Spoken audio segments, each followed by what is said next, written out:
Hello, good morning, if it is morning for you. Today we're going to talk about movies to do with photography. I haven't done this on the channel yet, but it's something I'm quite a fan of, so I thought it would make a good topic.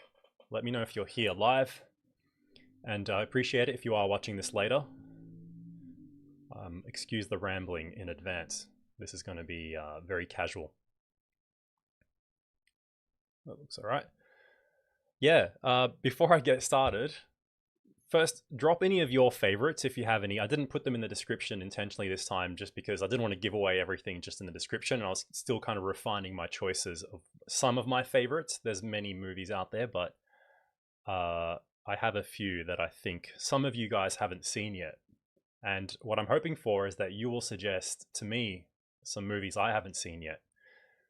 And when movies have something to do with a hobby of yours, like photography, I think, at least for myself, we're more inclined to want to watch them, even if they're not necessarily great movies. You just kind of have a vested interest in that topic, which for this is photography. But let's check the live chat. JD. Oh, my focus is playing up a bit. Sorry, guys. Try and make sure I'm centered.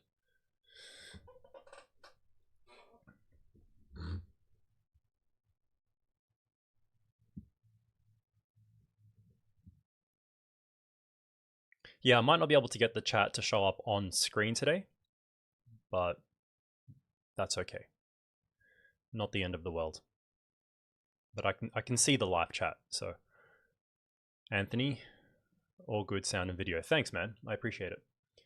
Yeah, anyway, let's get into it. Let's just start with some of my recommendations. If you still want to put your recommendations in the live chat, go for it. And I'm sure some of these will overlap. Yeah, someone just mentioned photography adjacent, and that is exactly. Here we go. I can bring it up now.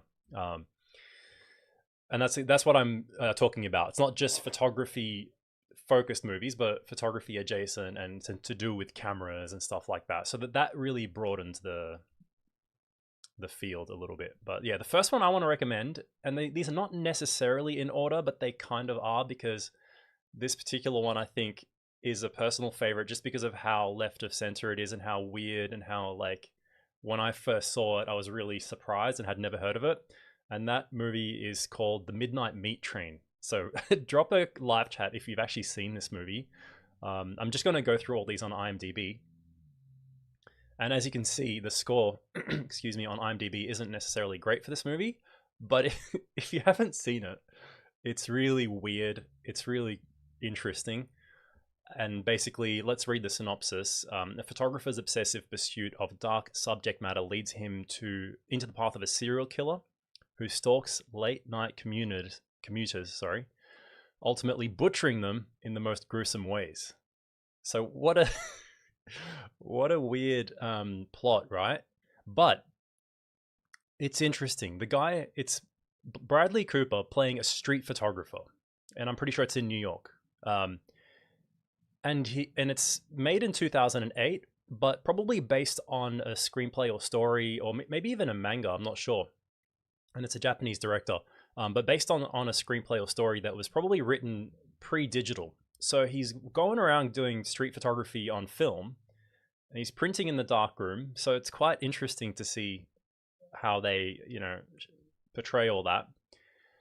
And he becomes obsessive, like the synopsis says, and trying to get this particular shot. But it's just funny to see Bradley Cooper running around New York with a Leica M4P, I'm pretty sure, and he's shooting like black and white film, and they put these interesting overlays of the viewfinder, which they're not exactly how the viewfinder looks, but it helps drive the narrative along, and it's partially what inspired the thumbnail I made for this video, which is like how we as photography nerds might look at something and go, oh, well, that's not really how that looks, or that's not how you load film and whatever.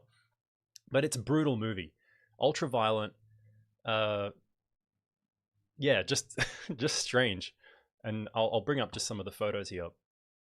So there he is in the light with the Leica. I don't want to give too much of the movie away, and I don't want to like play the trailers with sound. I'm not sure if that's going to break some copyright rules or whatever. But yeah, he's in the darkroom printing everything, and they put in a fair bit of effort. They show the whole thing, red light, enlarger, Yeah, it has Vinnie Jones in it. He's awesome in this movie.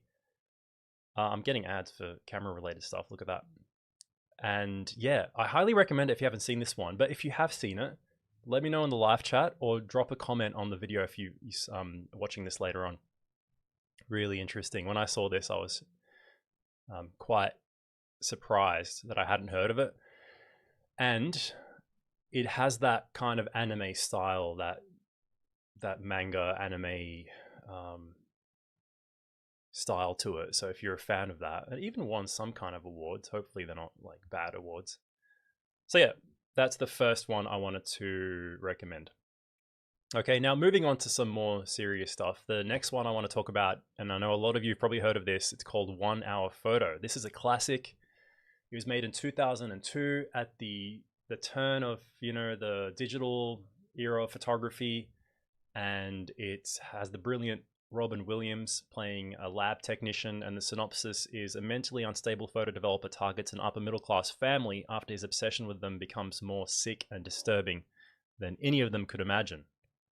So just then and there, you can kind of tell that regardless of your interest in photography, this is a great movie that I think is worth watching about, like, mental stability and health and obsession.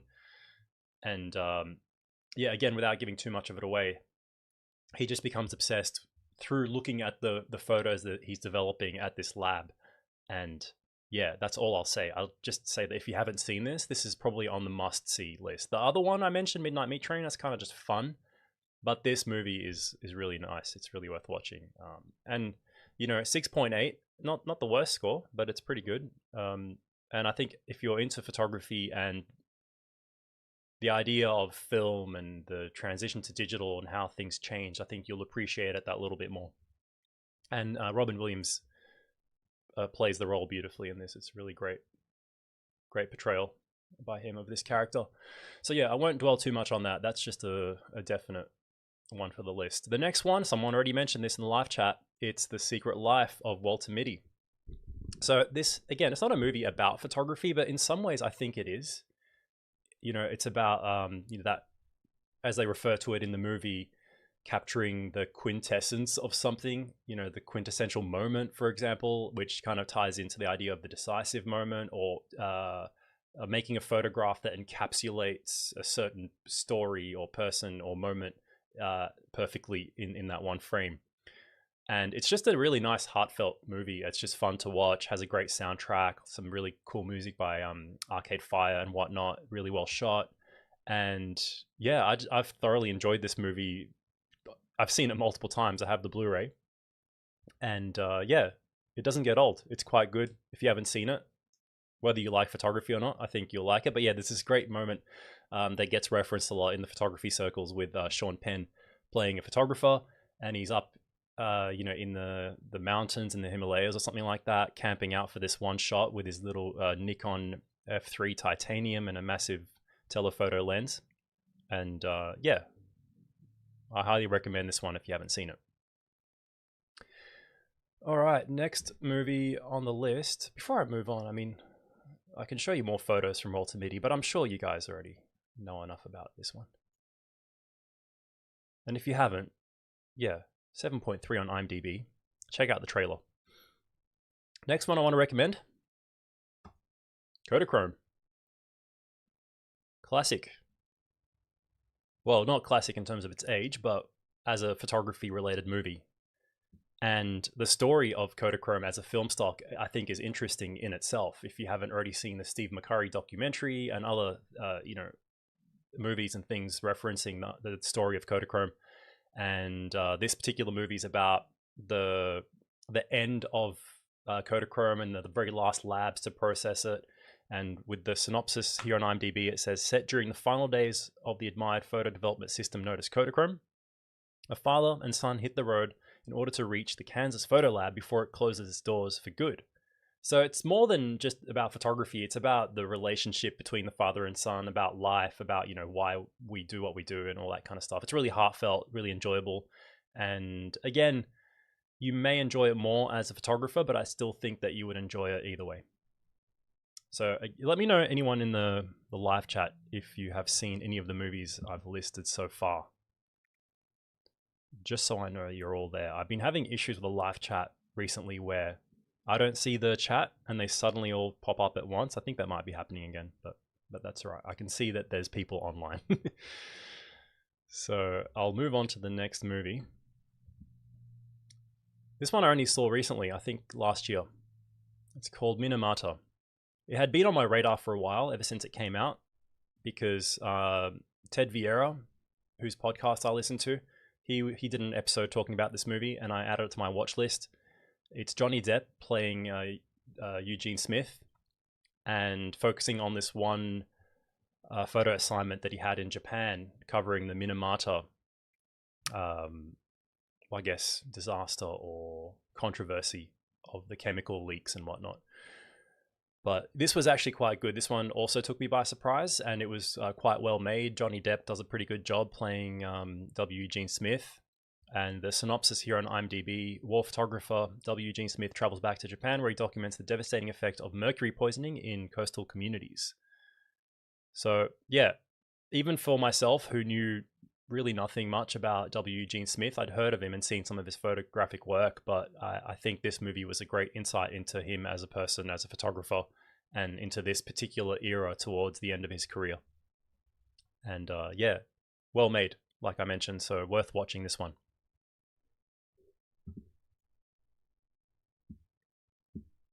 Next one I'm going to talk about. This one is a classic. Also in terms of its age, 1954, Alfred Hitchcock classic, the movie called Rear Window.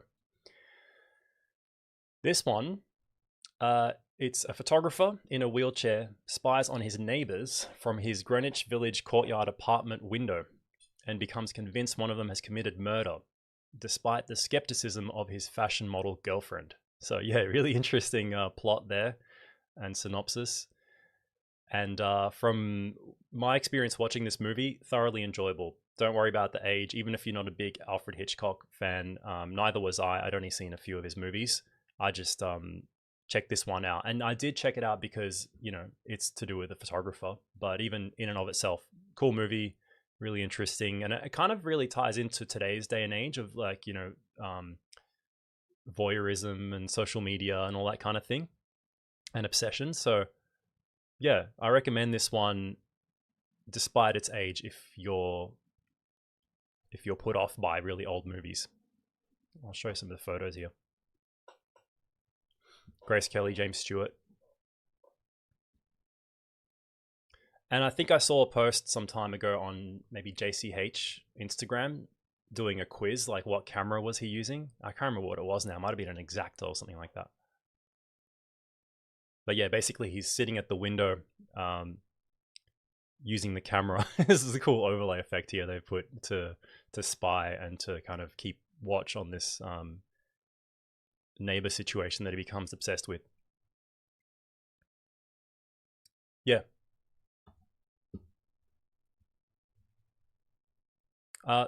So this is a movie I haven't seen yet. I was actually just browsing around in the anticipation of doing this live stream, and this actually popped up in my research. It's a movie called Single 8. I think it only just came out in Japan, and it might be playing here as part of a Japanese movie festival at Palace or somewhere like that. If anyone has seen this, let me know. I couldn't find any way to watch it online, you know, whether it's paid or anything like that. But this is probably the next movie I'm keen on. And there are quite a few others that are worth honorable mentions, or, you know, kind of relate a little bit to photography and creativity, especially when it comes to movies like this that are more focused on Super 8, like The Fabelmans or something like that. So there's a lot more that I could have mentioned, but I didn't want to make this live stream too long. I just wanted to give you some of my favorites that I think are worth watching for all us photography nerds, especially film photographers. But yeah, that's my list.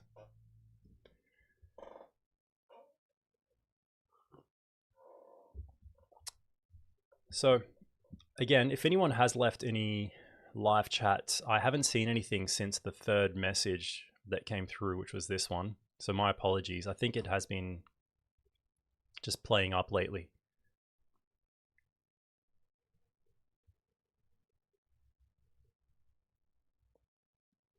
which is a shame because it would be good to know whether or not people are leaving comments, and if they are, if I've missed anything relevant to what I've been talking about.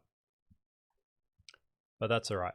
It is what it is. I'll leave this video up online and put it there as a rewatchable one. And if anyone has comments to leave, you can do that. Make your suggestions so that other people and myself can read them and check out other movies. But having listed my favorites, you kind of get the idea of what I'm talking about.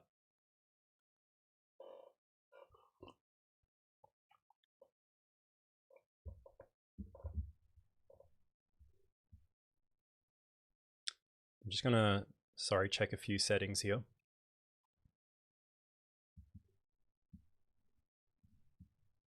I might just close the chat and restore it.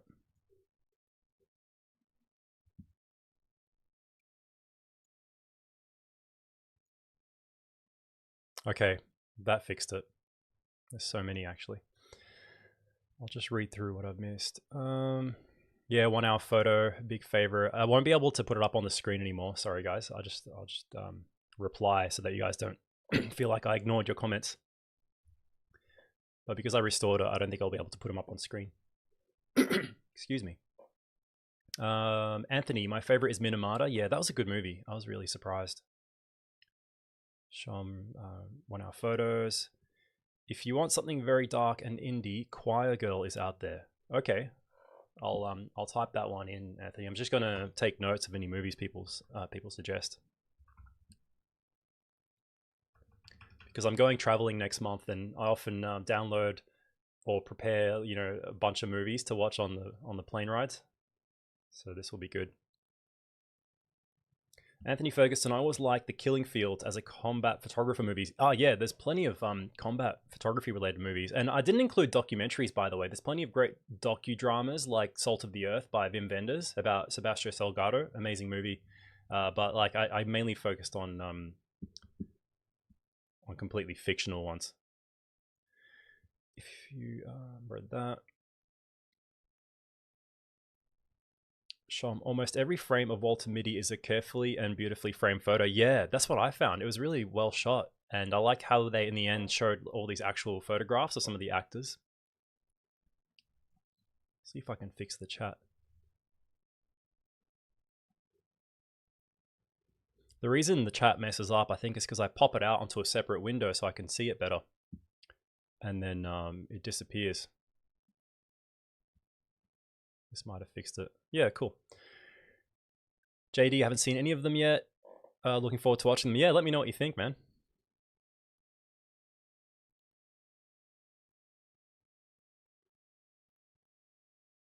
Yeah, Rear Window. Yeah, definitely classic. Did you guys watch Bang Bang Club? Was that also about the Japanese kids shooting Super 8 movies? I'm gonna type that one in as well. There's actually another Japanese movie about teenagers shooting Super 8, and I think it was called Why Don't You Go Die in Hell or something like that. Had a weird title. But there's a lot of movies like that that I didn't put in this list. Okay, Bang Bang Club's not that at all. Okay. 4 conflict photographers. Okay, I'm definitely going to add this to the list. It looks good.